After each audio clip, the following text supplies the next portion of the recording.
we go, because it always closes my chat box when I start to share. Okay. All right, hopefully everyone can see my screen. I've got Facebook strategies up here on my PowerPoint slide deck.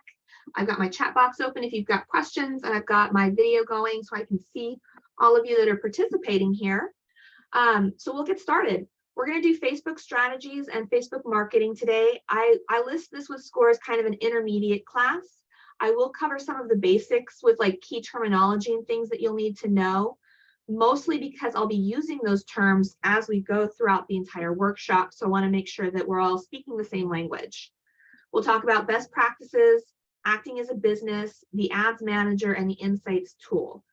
Now, I probably won't spend a whole lot of time on the insights tool because they're making some really massive changes to it right now. It actually hasn't been working for the last couple of days, which is driving me up the wall because I just had a really big event and I can't get my data out of it. So, but we'll cover all of this as much as we can.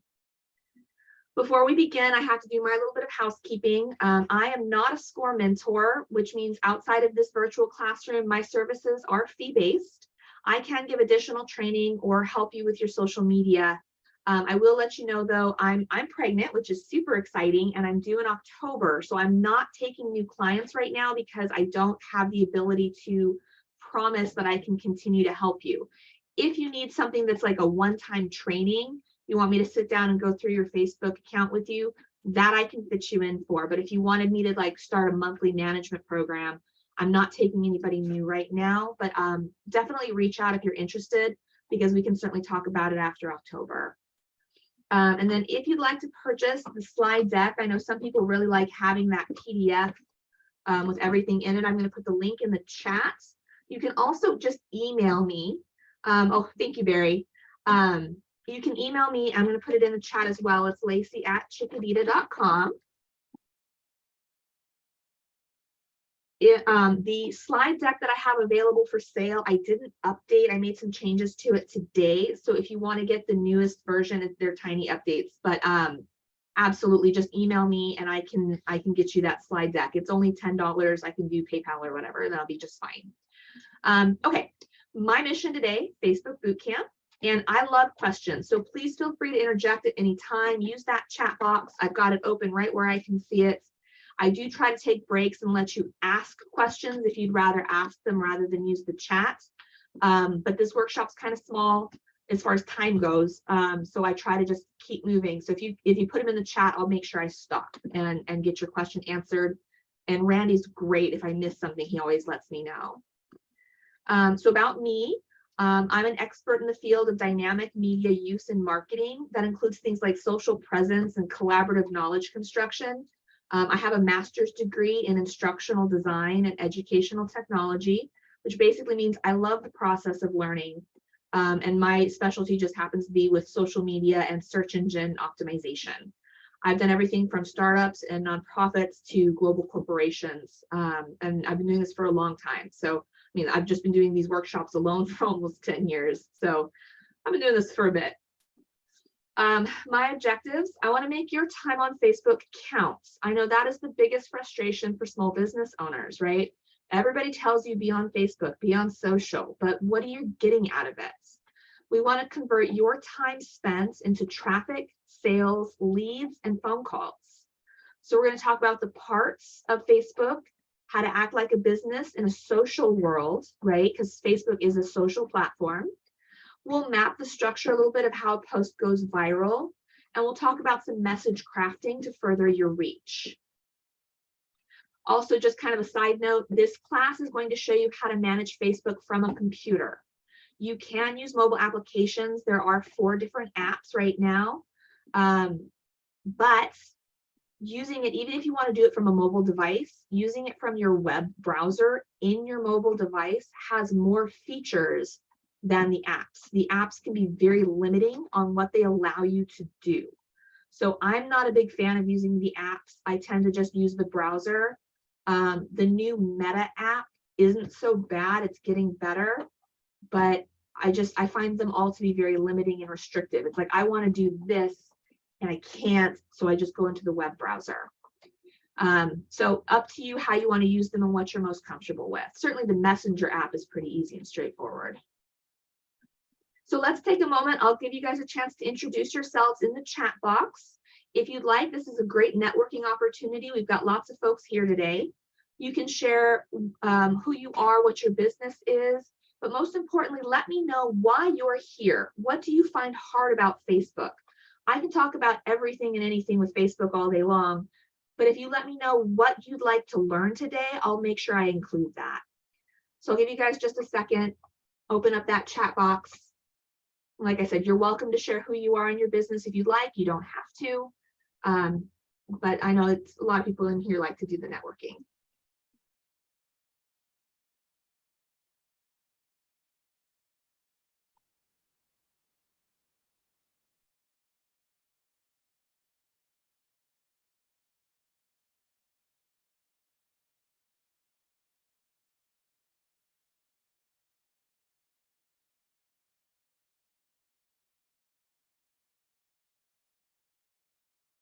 Well, Barry's from North Carolina. Welcome. We get a lot of local people in these workshops, but more and more we've been getting some people from out of state. That's always fun. How to get my page right, not the personal profile to reach a larger audience. Barry, we're absolutely going to talk about that. We've got Bill, Pennsylvania. Nice. Relative Health LLC. Okay, welcome. We've got Yvonne, a physician coach for hypertension. I use Facebook page to connect and learn what people are interested in. I want to use Facebook to grow my business in Texas. Wow, a lot of people from out of state. This is going to be a fun one. Okay. Animation studio. Great. Welcome, Mike.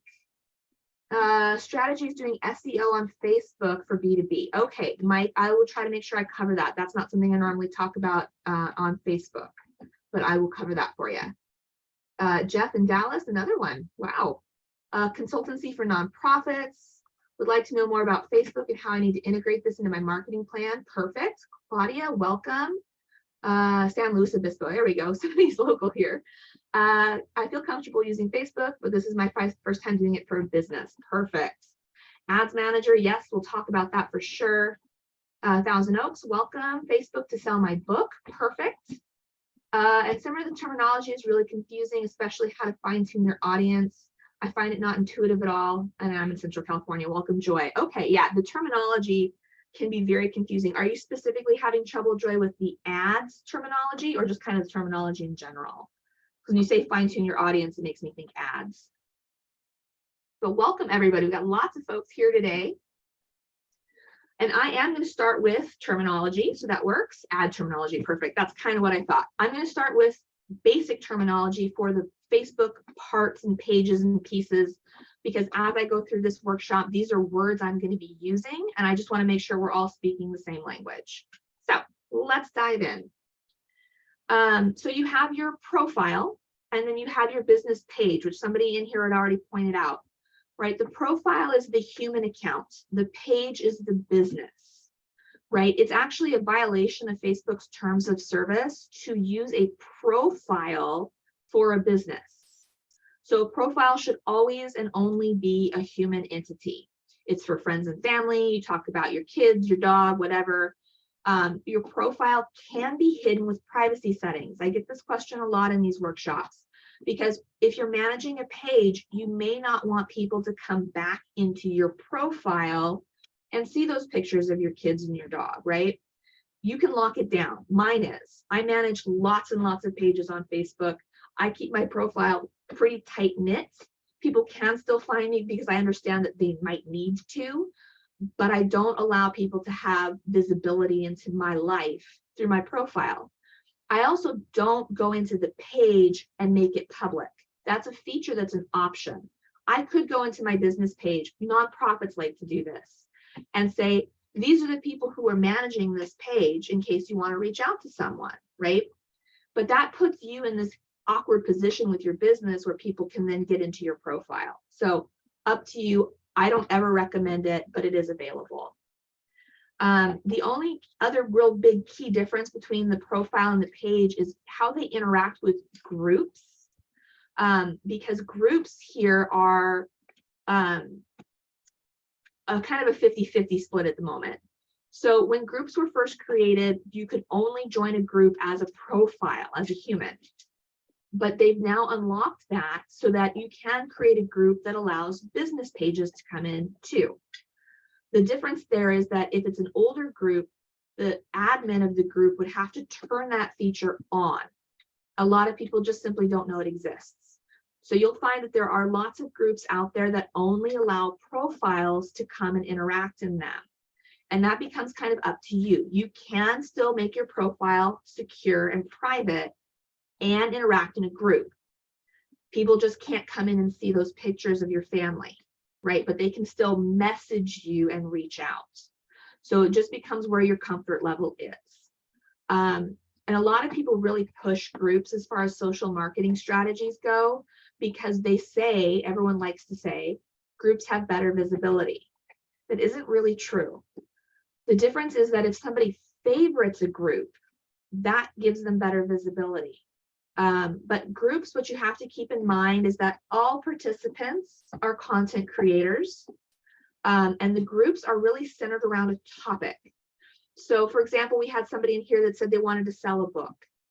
If I were to make a group, it could be like a group about the topic of literature relating to my book. So maybe these are all fantasy fiction books, and we could talk about fantasy fiction books in this group. But it would be open for anybody to talk about any author they like and bring that into the group. It's not something that is specifically me and my book. That's the difference between a group and a page. In a page, you have control. It's about your business and what you are offering, and you make the contents. Groups turn into these kind of living entities where everybody is kind of participating and joining in. So if you want to create a group, you would do it around a topic. You would not do it around what you are offering as your service. And so that's kind of the big key difference there. And then groups also have very limited insights. You don't get very much data from them. They can't create their own ads to bring people in. So there's a lot of restrictions on what groups can do. I just try to bring it up because I know I get a lot of questions about it, because a lot of people will say, oh, groups are better for visibility. Not necessarily true. Question here. If we make a post on a group, will all members get the post? That comes back into the algorithm. So I will definitely be spending a lot of time talking to you guys today about the algorithm. So if my post, this is true for pages, profiles, and groups. If I post something and I have 100 people in my fan base for my profile, my business, or my group, just across the board, we'll just use the same number. It depends on the engagement score of the profile, the page, or the group as to how many people will see it. So if they each have 100, they're not all 100 online right now, right? So let's cut 50 out immediately. There's half of them aren't even logged in right now, right? And then how important is that post to those people based on your engagement in the algorithm, which again, I promise I have slides that I will walk you through that.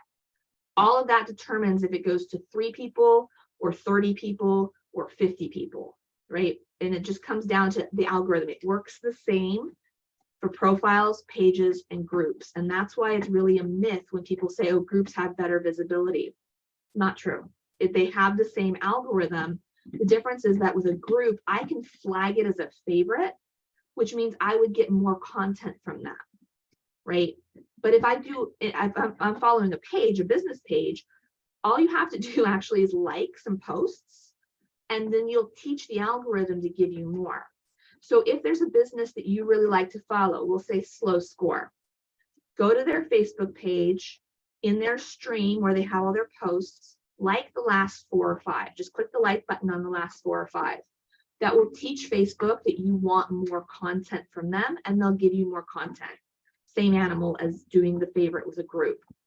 But yeah, very fair question. And then we had another one. I post info for my art and books on my profile. Is that getting me in trouble? No, as long as your profile still says Robin Chapel, right? So as long as your profile is still Robin, it's not going to get you in trouble. It can annoy people, right? If you've got your family there, your aunt doesn't necessarily care that you are selling a book. They might not. But My mother is actually notorious for this. She posts her business stuff all the time on her profile. This is what I'm doing with my business today, blah, blah, blah, blah, blah. Her family get this like, well, how does this relate to me? Like, okay, in the beginning, they're very supportive. That's great. So proud of you. Keep going. And you get to the point where you're like, why are you selling your cousin your services, right? And people start to really shut down from your profile. It doesn't get you in trouble. It just annoys people. If you make a profile for a human that is called Robin's Books, right? That's going to get you in trouble because it's not a real human. Good question. And then I think I got them all caught up. We make a post on a group. Okay, got that one. Yep. Okay, perfect. We'll keep going. Good questions, guys. So let's talk about people a little bit. I'll go through this kind of quick because I think we're getting to the point where most of us understand, right? Profiles have friends. Okay, easy. Businesses have fans, and groups have members. So those are your primary three: friends, fans, and members. But if you look at your insights, if you look at your data for any of these kinds of entities, you are also going to see that there's something called followers. So this is the confusing one. Anyone can choose to follow the public posts of an entity or turn them off. Right? So this means that my business page could have 100 fans, but only 80 followers, because that means 20 of my fans have turned off my posts. They're fanning me, they've liked my page, but they are no longer following or receiving any content that I post. Now it can go the other way too. My profile can have 100 friends, but 120 followers, because in that instance, I could have people that have tried to friend me. I've said no, they can become a public follower. But again, it's public. And like I said, we can lock our profiles down. So even though my profile could have 120 followers, for example, I have a boss that keeps following me and I keep removing him. He would only see something if I made it public, which I don't. My stuff is private, so he's never going to see it. I could go in and take the steps to block him. I just don't feel like it's worth it. But that's an example of how you could have more followers than friends. Business pages can have it too. You can have more followers of your business page than fans. Somebody could unlike your page, but then choose, because Facebook will ask you, they can choose to continue to follow and receive posts. It's very weird, but you're going to see that data in your insights. You're going to see it's going to say you have X fans and Y followers, and that I know confuses a lot of people. Looks like we got another question. If you only have family in your timeline, yes, I wouldn't be posting anything other than this. This is what I'm doing. I have a great many more friends and family. Perfect. Then I think you're fine, Robin. Okay. Some more terminology, stories. These are kind of the more exciting thing of what's going on in Facebook right now, are the stories and the reels. So in case you didn't know, Facebook owns Instagram. So you'll hear about like the stories in Instagram and the reels in Instagram, and why is Facebook doing the same thing? Because Facebook owns them. So they've kind of launched it into both platforms. Stories are a vertical image that shows for about 5 seconds. It can be a video under 20 seconds. It usually isn't. People will sometimes do an image carousel. We'll show one image and then it'll scroll into a second image and maybe into a third image. But it's always a vertical image. We think of something like Instagram as those little squares, right? But Facebook and Instagram stories are a vertical resolution like the size of your phone screen. What's interesting about stories is they are only visible for 24 hours and then they go away. So Meta, Facebook, describes them as being this ephemeral kind of thing. Think striking but brief, right? The idea is to capture attention, but then it's gone. You can use text overlays on stories to kind of help bring them to life. And stories are most often viewed without any sound turned on. So if you wanted to do a small video, I would not do it in a story. I would really just keep stories for a very simple image, catches attention. It goes at the top of the feed on a mobile device, right? It has a little bit more visibility and pop, but it's very limited in how long it's available for and what you can do with it. So in Facebook, you can swipe on a story to go to a link. On Instagram, you can't. So I do sometimes use stories on Facebook because I can swipe to go to a link. But I don't have a whole lot of success using stories, so I don't use them very often. They do better for profiles than they do for businesses. That may change, but right now the way to go is going to be the reels. So reels are videos. They used to be about 3 to 20 seconds. That got changed recently. You can actually go up to 90 seconds long. I will say though, I have yet to see anybody watch a 90-second reel all the way through when I look at the insights and the data in Facebook. So while yes, you can absolutely make a 90-second reel, the chances of anybody watching it all the way through are slim to none. So I'm finding around 17 seconds is kind of where most people watch. After that, our attention spans are pretty much fried at this point. If you haven't gotten their attention in those first like 3 to 5 seconds, they're not going to watch anything more than that. So you have to make sure that your reel is very captivating right out the gate. And again, just like a story, it's this screen aspect ratio of a mobile phone. So it's a vertical, which is always a little bit weird when we're used to having our computers and widescreen and all of that. Reels and stories are both a vertical presentation. What's nice about reels is that most of the reel views are going to be seen by people who do not follow you already. So your posts go to your audience, your followers, right? Your stories go to your followers.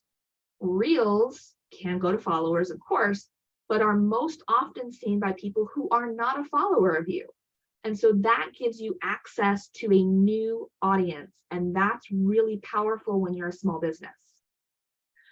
With your reels, you can use enhancements like animated stickers and music to attract attention. Usually people ask me kind of about how to make the reels. There are tools in Facebook to make the reel. You can go into the Meta Business Manager for your business and make a reel there. There's also a software called Canva. It's an online software. They have a free version, they have a paid version.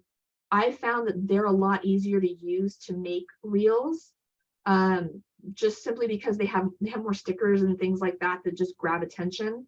I used to do this all through like a Sony video editor, and it would just take me 5 times as long as doing it in something like on Facebook directly or on a tool like Canva. So those are my recommendations there. Yes, we have a 007 in the room. Yes, thank you, Nick. All right. So stories versus reels, kind of a little comparison here. So both visible on Facebook and Instagram, both vertical. Stories have great visibility to your followers, whereas reels have visibility to the world. Stories are short-lived, 24 hours. Reels are kept always. Right? You actually have a special area on your page where you get to save your reels and people can go and see all of your reels. And then you can even curate them and group them, and there's all kinds of fun things going on. And so images are most common in a story, and then the videos are most common in reels. And then with that, before we move on, if you have any questions, let me know. But I've found, just kind of as a loose test, if I post something, we were talking about visibility, if I just do a post and maybe that page normally gets like 30 views of that post, when I've posted a reel, I'll get maybe 300 views. And so it's worth your time to make the reels. They are time consuming. And I know it's scary when you're trying to make videos yourself, but it can really be worth it when you're trying to gain new followers for your business.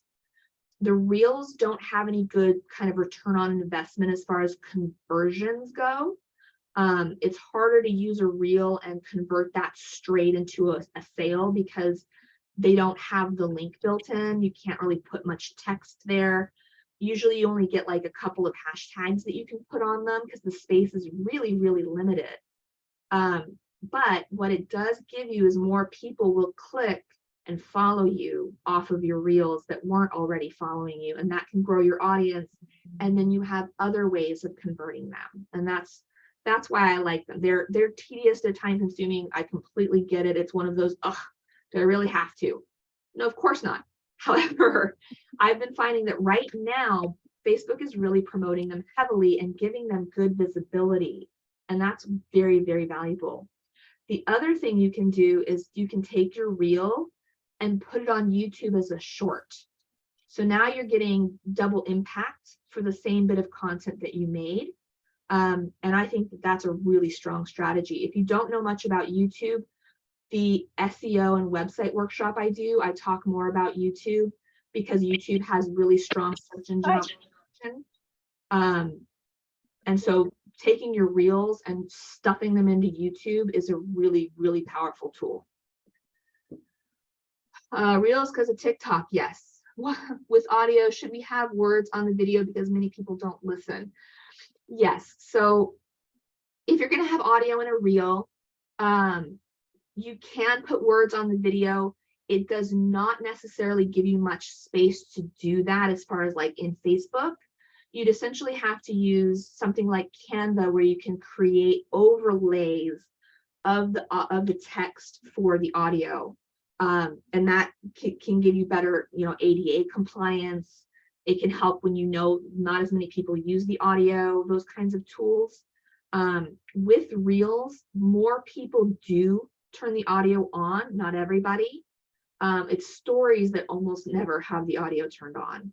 But yes, you can absolutely put some audio on the top of it, or some text overlay on the top of it for it. Is it free to post to Reel? Yes, it is. Is it better to post a video on Facebook or LinkedIn if you are a business owner? So I have my other workshop, because I do 3 right now with SCORE, is all about kind of the general of search of social media, where I can talk more about like LinkedIn versus Facebook and all of that. But in a nutshell, LinkedIn is my preferred social media platform because it's a business to business opportunity, and my business works with other businesses, right? I'm not going direct to consumer. So it's an entirely different animal than Facebook. So as far as what's better, it really depends on your business as far as who, what, where, when, and why. Which, yeah, that's kind of like the whole premise of the social media workshop. So I don't want to go too far down that rabbit hole. But definitely it really will depend. Good questions. All right. So hashtags, let's talk a little bit about these guys. When I was doing these workshops in person, and now we're talking years ago, people would come up to me before the workshop even started and like secretly ask me like, what's a hashtag? I don't understand. So if you're in that boat and you don't understand the hashtag yet, don't worry about it. You're not alone, I promise you. But I'm going to try to demystify those guys today because they're a very useful little tool. So a hashtag is a way to link ideas together on social media, right? So you add the pound symbol to a word or group of words, and that creates a hyperlink. That hyperlink goes to other posts about the same topic. It stays in its platform. So if I use a hashtag on Twitter, I stay on Twitter. If I use a hashtag on Facebook, I stay on Facebook. You never use spaces. But I could do something like in my example here, I love my cats, Nika and Sumisaki, cats of SLO. SLO is for San Luis Obispo for all of our many out-of-state people today. So it's turned blue, hashtag cats. If I were to click on it, it would then open up the stream, which is where you see the lists of posts all in a row, and they would all be using hashtag cats.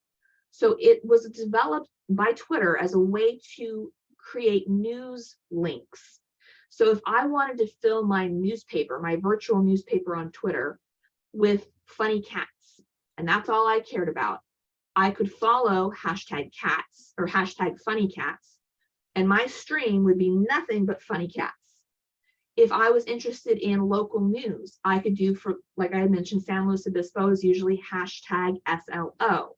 That would give me information for this county, and it would just fill my stream with information about what's going on in this county, right? That's the function of a hashtag. What's important to know is it goes both ways. So while, yes, if I put hashtag cats in my post, people could click on that and leave my post to go see other posts. But it's a two-way street. So somebody could also come in and find my post based on my hashtag. And that's what we see happening. So some hashtag best practices. Again, group the words, no spaces, no punctuation, no emojis, no any of that weird stuff. People are doing that on Instagram right now. It doesn't work very well. Use hashtags that others are using as well. So if I were to use hashtag chiquitita, no one would be using it but me. That's my business, right? The only people that would be looking at it already know who I am. That's not the point of the hashtag. So I could do something like hashtag social media marketing or hashtag SEO.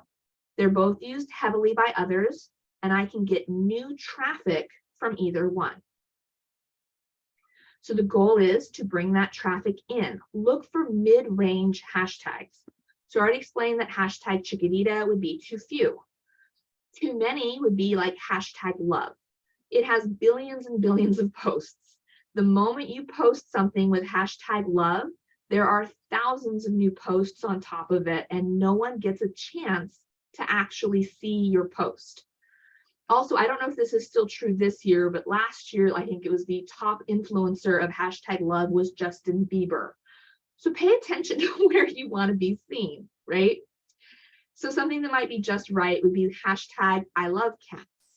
It's niche optimized and has thousands of followers, but I'm not talking about something in the billions, right? So got some other questions here. Do you put the hashtag in the search box to find other posts? You absolutely can. How does your hashtag post get on the top of the searches? The algorithm is primarily based on time, but it is also using engagements. And does Facebook show how many posts are under the hashtag? They give you a rough estimate. So what I recommend, I think it's actually maybe on the next slide. Let me see. It's 2 slides from now. I will answer your question here in a sec, James. Best practices continued. Capitalization does not matter. Your hashtags can go in line with the text, like as part of the sentence, or at the bottom. It's all about being reader friendly. So here's my example, my hashtag SEO tip of the day. That's part of the sentence, right? I can put it at the bottom, hashtag direct marketing, hashtag SEM, which is search engine marketing for those of us who aren't in this industry. I can use both. I could make this one post with 4 hashtags, 2 are in the sentence and 2 are underneath. I have different capitalization being used, right? It does not affect the hashtag, it only affects the readability. And so when you're thinking about your hashtags, you want to make it easy for someone to read. But don't use too many. The best number has been shown to be about 8 on Instagram and only 3 on Facebook. And then always research your hashtag first. So that was the question I had from James.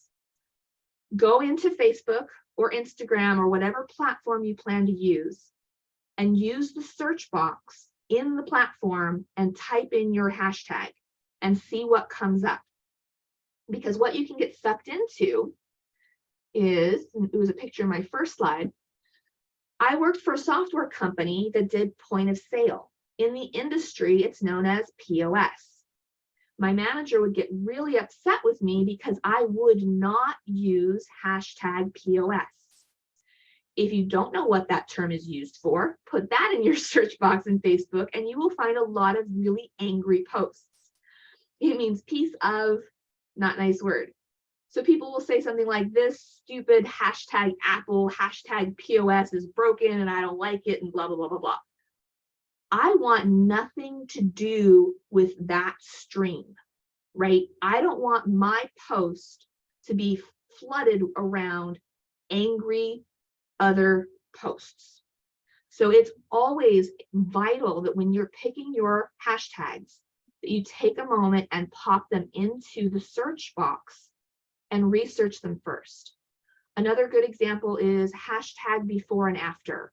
I worked with a lot of plastic surgeons for a while, and we would use hashtag before and after to show these kind of makeovers, right? And makeup artists would use them, and hair salonists would use them. And so these before and afters were all very appropriate to be dealing with the body.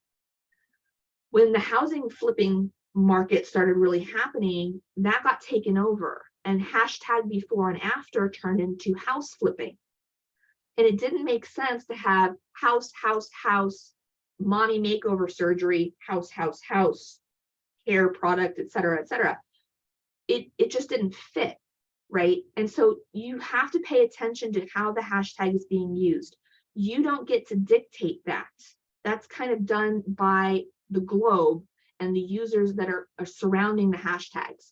So treat them as their own little living, breathing entity, and take the time to make sure that it's a safe hashtag to use. Another one I'll tell you not to use is hashtag awesome. That one gets spammed like you would not believe, especially in the evening, and it's not stuff that you want to see. There was a business locally that had it in their homepage of their website. And after about 10 o'clock, it would be full of garbage, and their website just basically got trashed. And so it was because they had set their program, this automated system, to use hashtag awesome, which was a mistake. It was something that probably should have been fixed before it got launched, but that's what had happened. And I was just shopping for something and saw it and reached out and said, hey, you're using hashtag awesome, you want to get that fixed, right? You never know what it's going to be, so you just want to pay attention. Facebook post does not allow to post PDF slides as LinkedIn does. Yes, LinkedIn has their own tool for that. With slides and Facebook, you'd have to convert them into a reel, a video of some sort. Yes. How many posts should we look for when we post something? How many, do you mean how many hashtags should you look for? Yes. So the study that I like is the numbers I have on the screen here. After about 3 hashtags on one Facebook post, it doesn't give you any added benefits, right? So you'll see people that will put 20 hashtags on something. In the algorithm, that starts to be seen as spam, right? And so it actually can start to hurt after a certain point. If you did 4 on Facebook, that's not going to hurt. If you did 5 on Facebook, that's not going to hurt. The ideal number for Facebook has been proven to be 3 per post.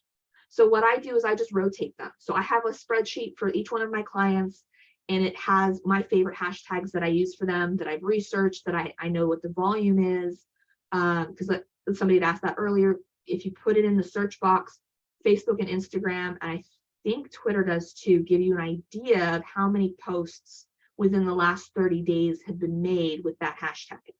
I know LinkedIn doesn't do that. They were the last person to the party on the hashtag train. They finally do have them, but they took forever to do it. So it'll kind of give you an idea of what's going on. So I just rotate them. So if I've got 10 hashtags that I really like to use, I'll use these 3 here and those 3 there and switch them all up, and just kind of recycle through my favorites. And then I'll throw in new ones from time to time because I want to expand my reach. That's the whole point of the hashtag, is to bring new eyeballs onto my marketing platform, which would be Facebook in this case. So hashtag marketing is 100 million posts too many, right? Absolutely. How many hashtag posts should I look for? I look for in the tens of thousands, 20,000, 30,000. That's usually a safe number. If you find something that's only like 100, or usually just says under 1,000, it's usually too small unless you know for sure it's the right word for you. So I live in a city called Paso Robles. I'm in San Luis Obispo County. If I use hashtag Paso Robles, it's small. It's a small town. It's going to have around 1,000 uses a month. However, if I'm promoting an event in Paso Robles, I absolutely want that hashtag. I know that it's not heavily used, but I know that it's a perfect fit for me. So I might use one that's small and then pair it with a couple that are a bit bigger. If you want to do hashtag research, here's a couple of platforms that work well: Tags Finder, hashtagify.me, and certainly Google. You can put a hashtag into Google and it will kind of give you an idea of what's going on with that hashtag. Sometimes it'll give you recommendations as well. If you want more recommendations for a hashtag, the other thing you can do is put it in the search box, right? So take your hashtag, we'll just use hashtag I love cats, put it in the search box and look at the stream.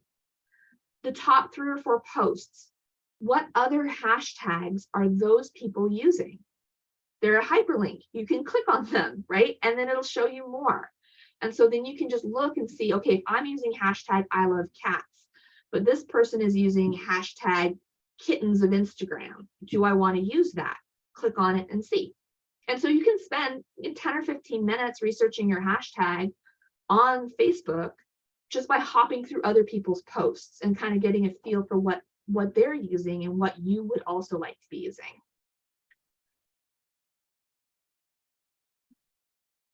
Okay, after the hashtag, the next little piece of terminology for us is the mention tag, also known as an @ tag. This one is a lot less known. It's a way to call someone out by their user handle, right? So for my business, my user handle is Chiquitita, pretty obvious. For San Luis Obispo Score, it's @SLO SCORE. That's their user handle. You can always find someone's user handle in the URL of their Facebook page, or by simply starting to type. What will happen, you can see in the picture, is it will create a pop-up. So I've done @arts, and then it gives me recommendations of what I might be trying to talk about. And I would click on to select the business that I want to talk about. So you can also do this with people, but you have to be connected. So for me, it's @LaceyClifton would be my personal profile. But you can't spam me, right? You can't, as a business, just start posting things and tagging Lacey Clifton. It won't let you, it won't work. However, if you've posted something and I've commented on your post and you want to reply to me, then you can use it to actually mention tag a human profile. But for the most part, you're going to be using it for businesses. My favorite strategy with this is to work with nonprofits. So something like San Luis Obispo Score is a great example. My business is a B2B. My clients are usually small businesses. Score San Luis Obispo also works with small businesses. So if I were to do something like a post and tag with the @ tag SLO SCORE and just say something nice, thank you so much for the opportunity to do the workshop today, I really appreciate it, @San Luis Obispo Score, hashtag Facebook marketing. Okay, super easy, nothing terribly like buy my product, here's a link, none of that nonsense, just something to say thank you.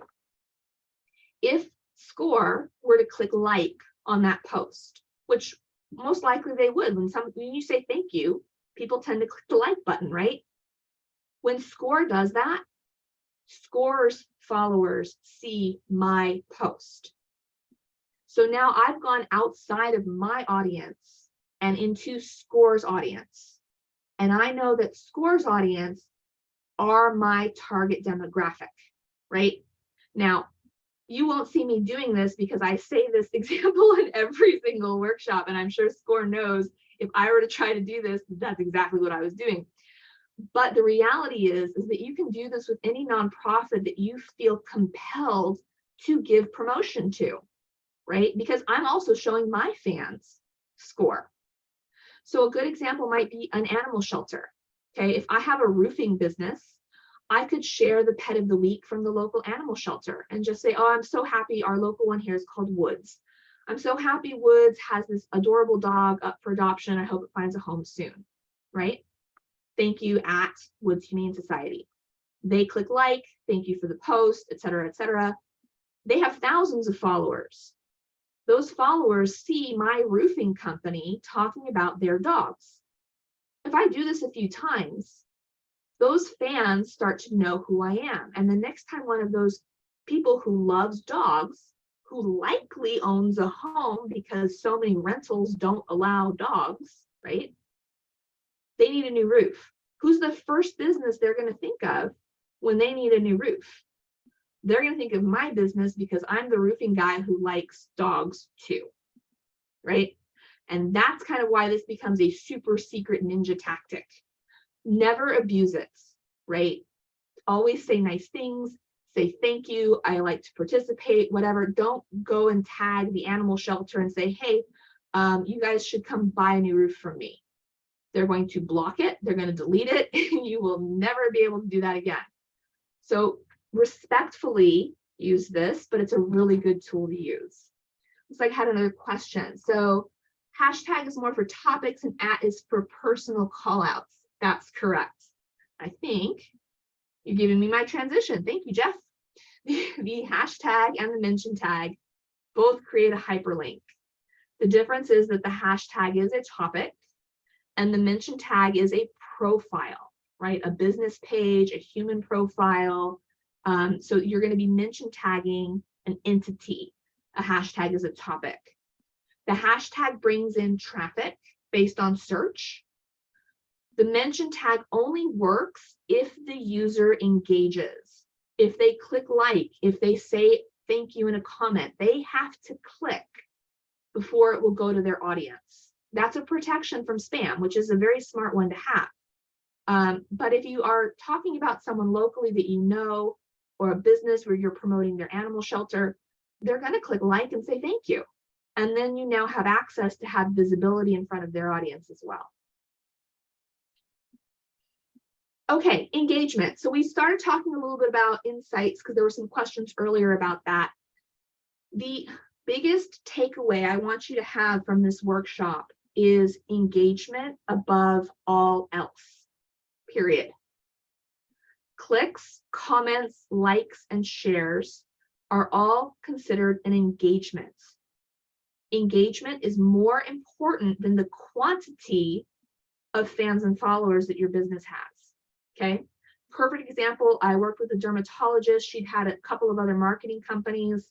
She had about 3,000 fans for her dermatology practice, right? Of those 3,000 fans, only 25 were within a driving distance of her business. Nearly all of them were international. What had happened was one of the prior agencies had been buying fans, and they were buying cheap fans. And so most of them were in Sri Lanka. These are not people who are going to come to her door and buy Botox or lip filler or any other service that she's offering, because she is a brick and mortar, right? So one, that just hurts overall your business. But number two, the way the algorithm in Facebook works is it calculates your engagement divided by your number of fans. So for her, if she's only got, of those 25 people, we'll say, a few of them are engaging, we'll say 5, right? 5 divided by 3,000 and gets you nowhere. What you want are people who will engage with you. And if you can have a smaller audience that is engaging, your reach will be much, much bigger. So on the right-hand side here, I know this is, you can't really read what's going on, but if you can kind of see the colors, on the far right are the pink and blue. These are the engagements. If you can see that when the pink and the blue engagements are higher, the orange is higher. The orange is the reach. So the 3 kind of down at the bottom, we've got 24 and 33 clicks and reactions, and then 13 and 12, and then 35 and 20 of these engagement reactions. That generated 646 people reached in the very bottom example. So if I can get an engagement, that engagement will lead to reach, which is the visibility of other people. That's how the algorithm works. That's the core of Facebook's algorithm. So the most important thing to think about is giving people on Facebook what it is that they want, so that they'll click that like button. So another example of that would be, you've probably seen people say, click like if you think this puppy is cute. Well, it's annoying, Okay, I give you that, but I can't prove it wrong. I've tried posting the same picture of the same puppy, and if I say click like if, people will click like. And as soon as they do that, my reach expands. And if my reach can expand, I can go outside of my audience. So this is kind of what the analytics looks like. And you can see again, the orange is the reach, and it grows as the engagement grows. Because what happens, and we'll talk about this a little more with the viral kind of concept, if I post something and I have 100 fans, and one of them clicks like, that post goes to some of that person's friends, say maybe 5, okay?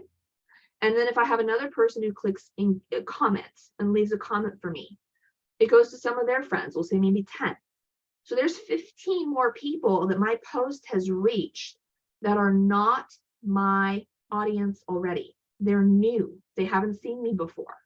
The reason they are seeing me is because their friend interacted with me, they engaged. And so as soon as you click like on something, your friends can see what you're doing.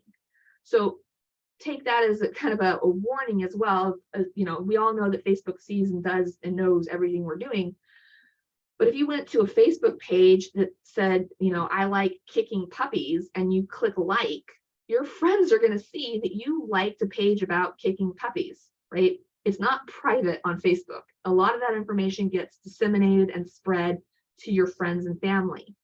So it works for you as an advantage, because if you can get people to click, their friends see it, and then their friends can come back into your business and follow you, and you can grow your audience. So with the analytics, I mentioned this earlier, the analytics right now are very much broken. They're revamping it. It's very screwy and very annoying. But if you go into your, it's called Insights in Facebook. If you go into your Insights, it can tell you where your fans are located, like what country. It can tell you if they're male or female. It gives you kind of an idea of their age. A lot of it's gone away due to privacy issues, which we all know that Facebook's been sued a bunch of times. So a lot of it is restricted, but there is still some good valuable information in there, including like with the reels, how long has somebody watched? And so if you can get kind of an average watch time, that will tell you if your audience likes your reels to be long or short, right? It'll also give you an idea of time to post. So if I have a client that's an attorney, her audience isn't usually on until like, or they're on usually early, like 7 in the morning, but they're not usually on until like 6 or 7 o'clock at night. I have another client that does agriculture, right? Their audience is usually on at like 5 and 6 in the morning. And the insights can tell me that, and then I can schedule my posts accordingly. It looks like I had a couple questions. Is a person talking on video or post more powerful than words and images? Comes kind of back into the algorithm, which I can't remember if it's the next slide or not. I'm going to check really quick. Whoops. No. We'll come into it later in a little bit. But basically, in a nutshell, in the algorithm, text-only post is most powerful because Facebook can scan it to make sure that it's unique. Images and videos, Facebook can't control how unique or what is inside that content, so they restrict it a little bit more. So there was a study done against Tiffany's, the jewelry, and Walmart. And Walmart used a lot of images, and Tiffany's used a lot of text. And the text-only posts performed better, even though Walmart had the bigger audience. And so it's because of the way the algorithm is written. That being said, we as humans, right, not the algorithm, we appreciate images and we appreciate videos. And so it just depends on what's available and really what time you're posting it at. Most people are on Facebook between 1 and 3 p.m. That's the average peak of user time. That means most people are still at work when they're on Facebook. So if you're going to post between 1 and 3, it's a good, powerful time. But in that window, it has to be very short. The chances of someone using audio in a video between 1 and 3 is very small because they're at work. They don't want to get caught. the chances of them watching a video all the way through are also very small. But they will read a post that has text, and they will look at something with an image in that 1 to 3 window. If you're posting maybe at 7 p.m., they are far more likely to be at home and using the audio and watching the video. So it all just kind of works out depending on your audience, which is why I like the analytics, because it can give you a lot of that insight. But again, it's broken right now and I'm really sorry, so I can't really show you. Another question, when would you boost or not boost a post? So you can see that's in this screenshot here. There's all these buttons that say boost, and when you're scheduling, it's going to throw that in front of your face every opportunity that they have. Facebook wants your money. I think that's obvious, right? The boost feature I recommend not using until you've done some other ads. The reason for that is building an audience. If I click boost on a post and say I'll throw $5 at it, put it in front of more people, I would rather pick who those people are than let Facebook pick for me, because that's how you end up with 3,000 fans in Sri Lanka, right? So if you use the ads tool, which is kind of the end of the workshop today, if you use the ads tool and you start saving your audiences and find audiences that work really well, you can start using those with your boosts. The bottom line with a boost for a post, right? It's usually, you don't spend much. It's usually like $5. You want to go after engagement, because if let's say I boosted 2 or 3 posts in a row just to build engagement, the next post that I do organically after that with no boost would have the best visibility, because in the algorithm, remember, it's calculating engagement divided by number of fans. So if I've got all this engagement on 2 or 3 posts in a row from doing a boost, now I can start posting organically and get better traction. So I will use the boost when it's a new page, or we haven't posted in like 3 months and we want to start engaging the audience and building up a little bit of traction, and then move on organically from there. Ads give you more control. A boost is a great way to spend $5 if you feel like spending $5. That's kind of my 2 cents on the matter. So if I have 30 fans and 30 engagements, Facebook will love me. Yes, 100%. And that's within the last 7 days. That's the key with the algorithm. So it's kind of more of the insights, again, not working. Okay, so we're going to talk a little bit about posts, which we have been kind of this whole time. And I think at this point, a lot of us understand kind of how posting works.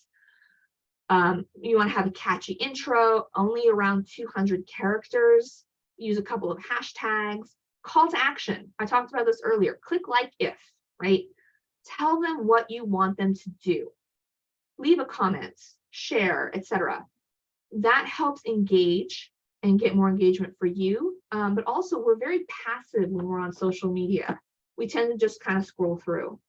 If you have something catchy that makes me stop my scroll and read, then you tell me what to do, I am more likely just psychologically to follow and do it. So those are kind of the pieces of a post. With your link posts, you'll find that you have like an image that shows up and the text that shows up. This is all called meta information. It doesn't have anything to do with Facebook Meta, totally different thing. This is controlled by the website. So if I own my website and I post a link to my website, I get to dictate what this picture is and what this text is in my website meta.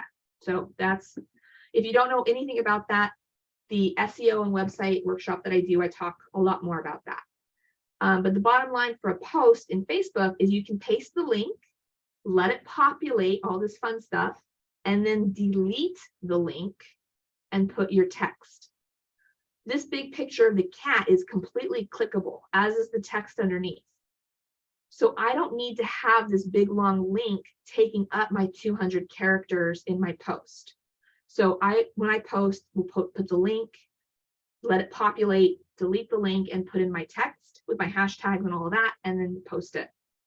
If you're using the scheduling tool in Meta, it has a separate box at the bottom to add a link, which has a bug.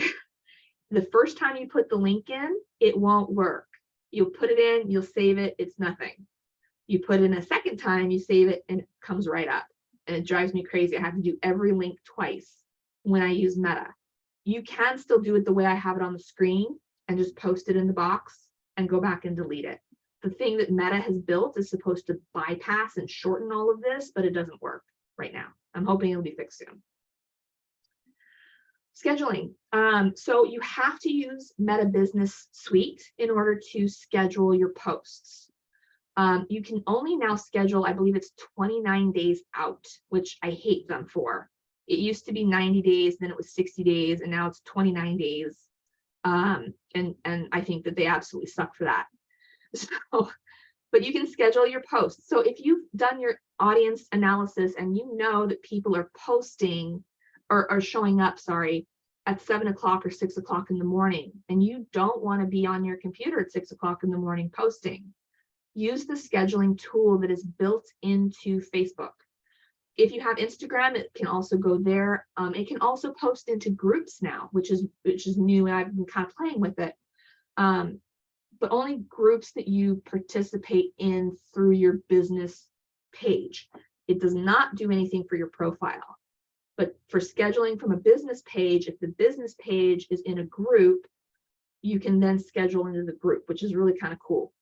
But this is a great feature to have. Somebody wanted me to go back a few slides. Was there a question about this, Robin? This is kind of just the basics of posting. If you have a question, just let me know and I can answer it for you. So I want to make sure we keep moving. The algorithm. Okay. Remember the posting algorithm. So I've mentioned this a couple of times now because you guys had some really good questions. Text-only posts have the priority over photos, photos over videos, videos over links, and links over shares. The reason a link is near the bottom is because if you link to your website or somebody else's website, you are essentially taking people out of Facebook. That's bad business for Facebook. Facebook wants people to stay in Facebook where they get to put ads in front of them because then they get money for those ads. And like I mentioned before, a text-only post is valuable because it can be scanned for uniqueness. And the shares are at the bottom because they're not unique anymore. Now, it's wonderful if someone shares your content. That's amazing. Love those people.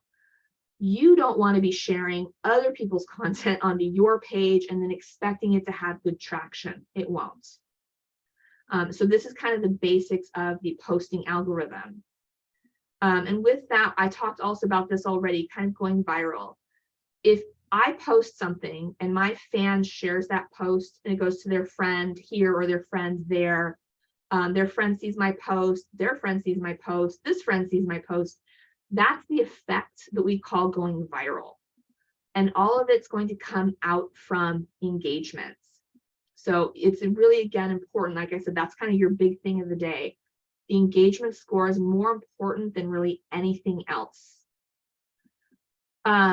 Stories and reels, we talked about this, but the best practice, I think, I don't know why I put this slide here. I'll have to move this slide. Sorry, guys.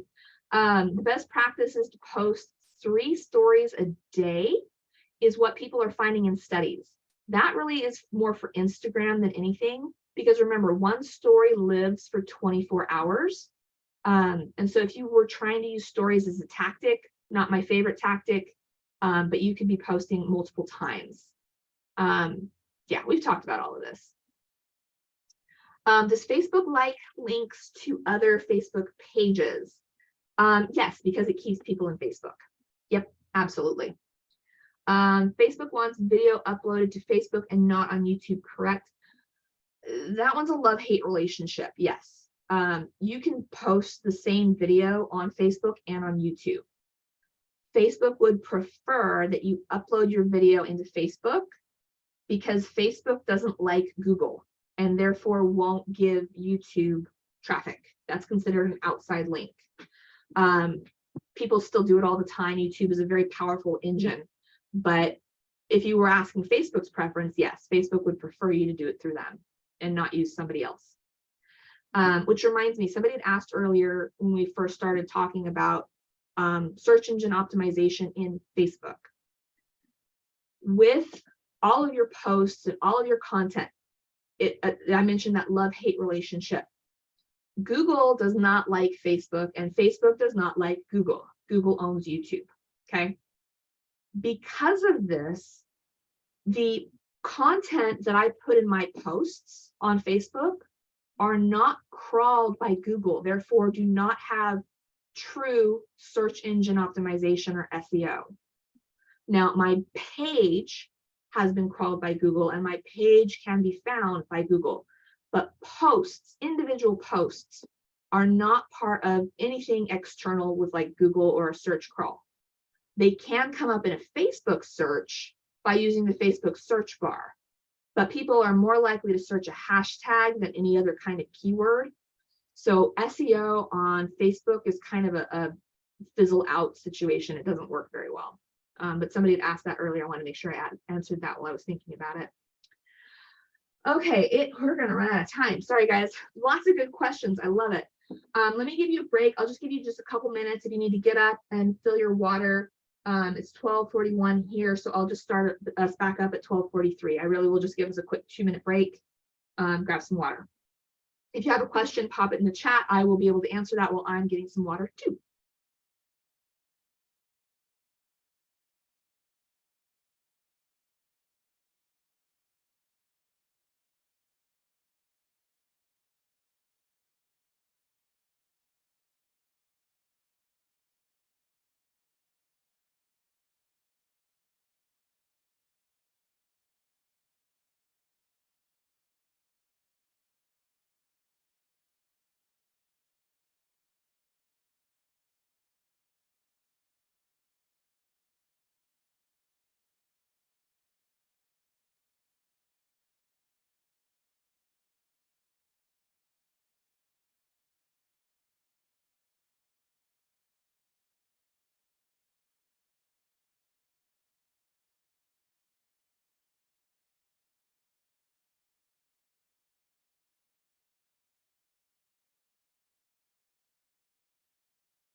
Alrighty.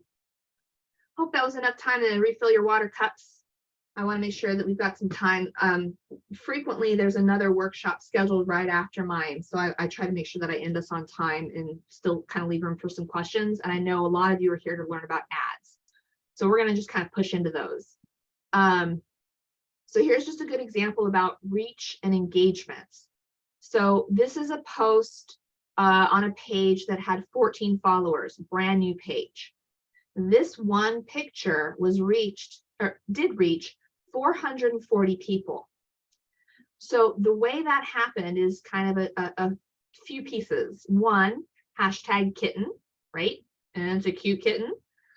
And also down here, there's a share. Somebody shared it. And if I open that share, it actually went to a group that was all about kittens. And so this one post with its 14 followers, all it took was for one of those followers to share it into a group. And now my little tiny post that might have only been seen by like one person went to 440. So that's kind of a good measure of how everyone always says, you know, you don't get any visibility on Facebook. It's not true. You just have to know how to work the algorithm, and that's how you grow. So And the engagement score, I talked about this several times. This is just kind of a good visual.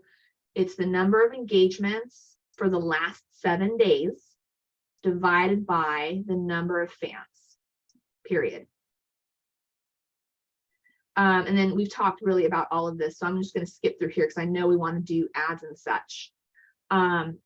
For your business pages, since there were a few of you that had said you're novices, keep in mind, you can do everything a profile can do, just about, as a business page. You want to make sure that you're switching your role. If you look at item number 3 at the bottom here, it's got a kind of a green and blue picture. That's probably all you're going to be able to see. It's one of my wedding pictures.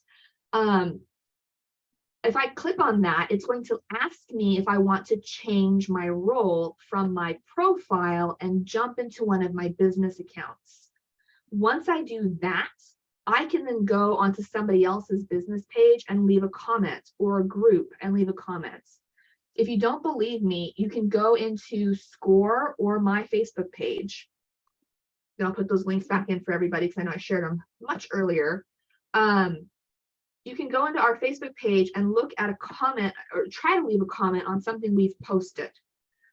And you can comment as yourself, or you can comment as your business, or you can comment as both, right? So if you want to experiment, have at it with my business page. It doesn't bother me at all. If you want to leave a comment and just say hi as yourself and then hi as your business, I know exactly that that's what you're trying to do, is just learn. And so you just want to look at the icons in the top corners and make sure it's your business icon or your profile icon. And that's going to help you understand how you're functioning in the social media elements. Someone asked, is a post about the kitten on my personal Facebook or business? That was a business account. That was a brand new, that was part of my master's degree program.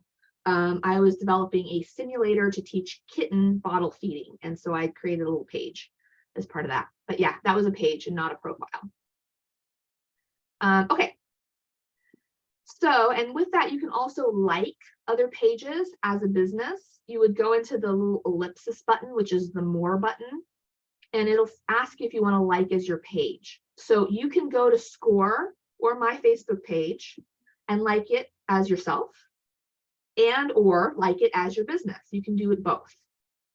So those are, again, just ways that you can use your business accounts for better visibility. If you are commenting on, let's say, on SCORE's Facebook page as your business, people are going to click on your business and see who you are and what you do, right? And I would much rather have them click on Chiquitita and come and visit my business page than click on my profile and find that there's nothing visible for them to see because I block all of the pictures of my cats and my dog, right? So these are really good tips.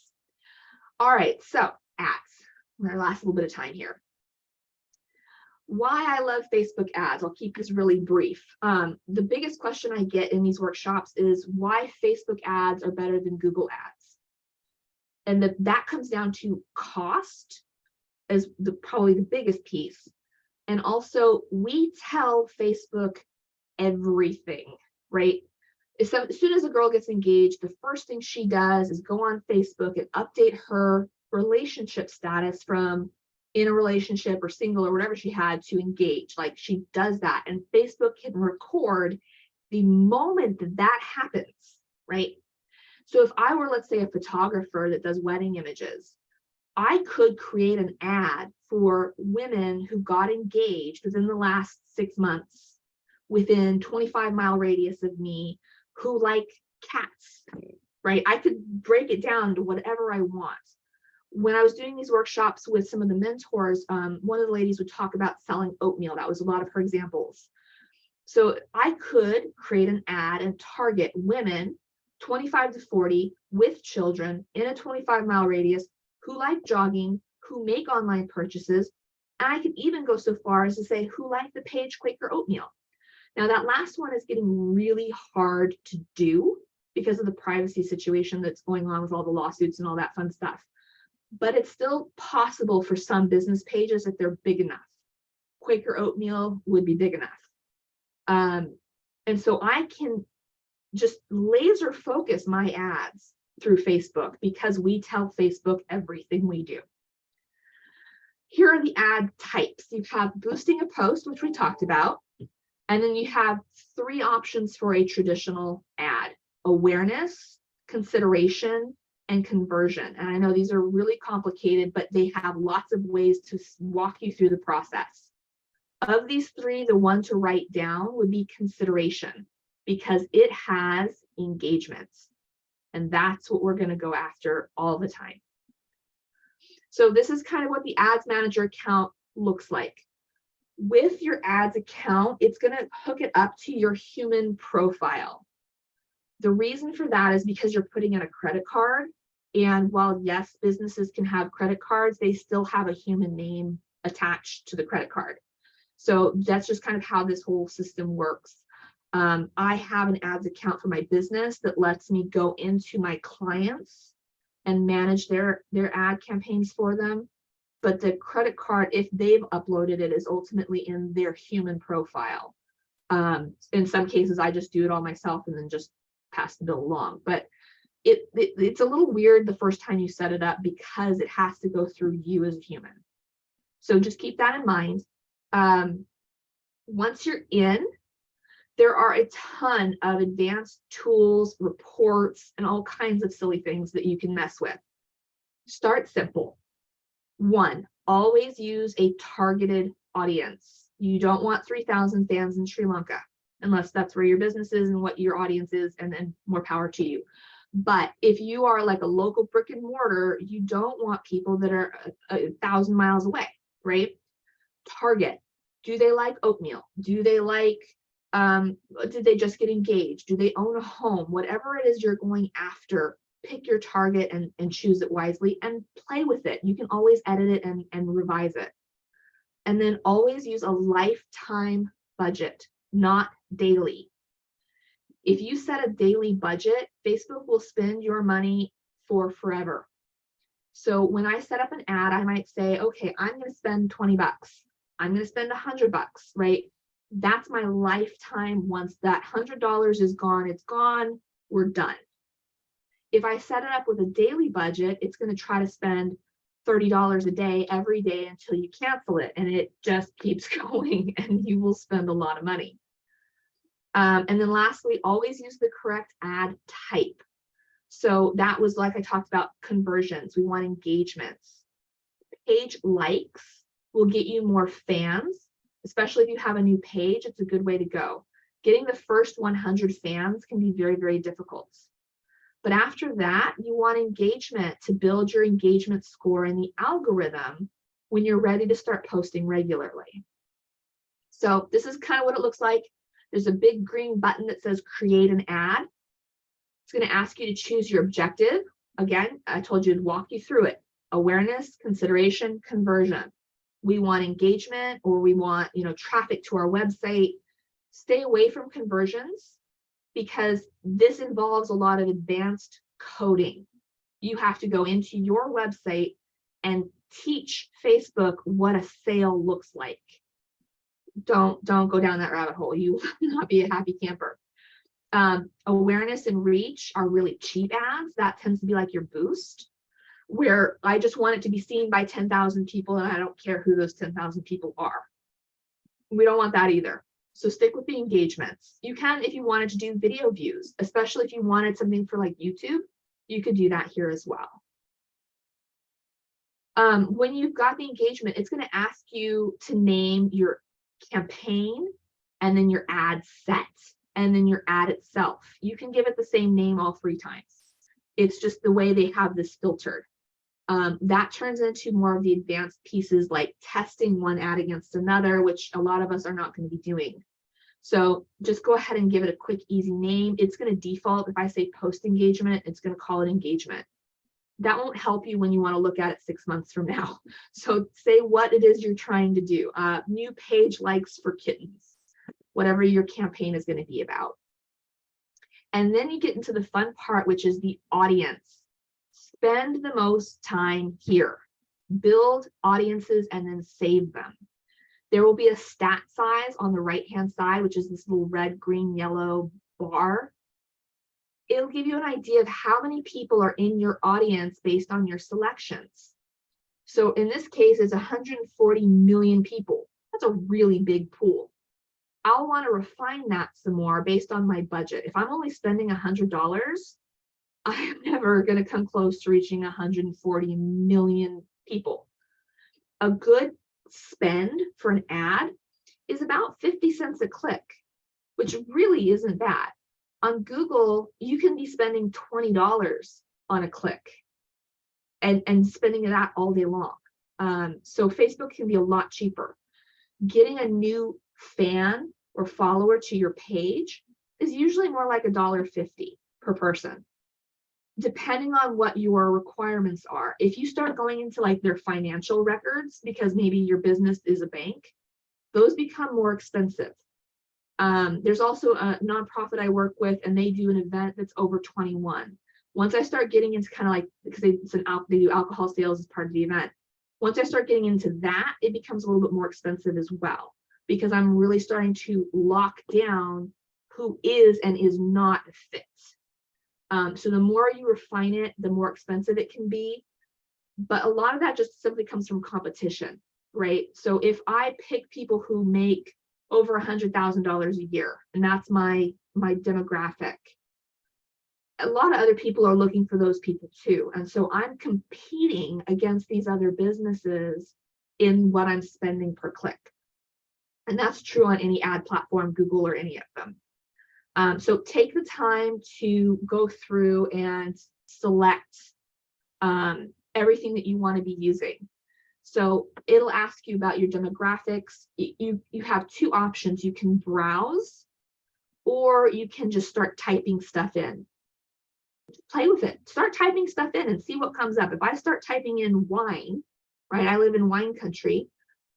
It'll ask me, do I want wine magazine? Do I want wine the food? Do I want wine tasting? Do I want wineries? Like it will predict what you might be looking for.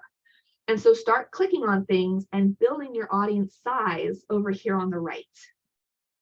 What is a good audience size? Depends a lot on your budget.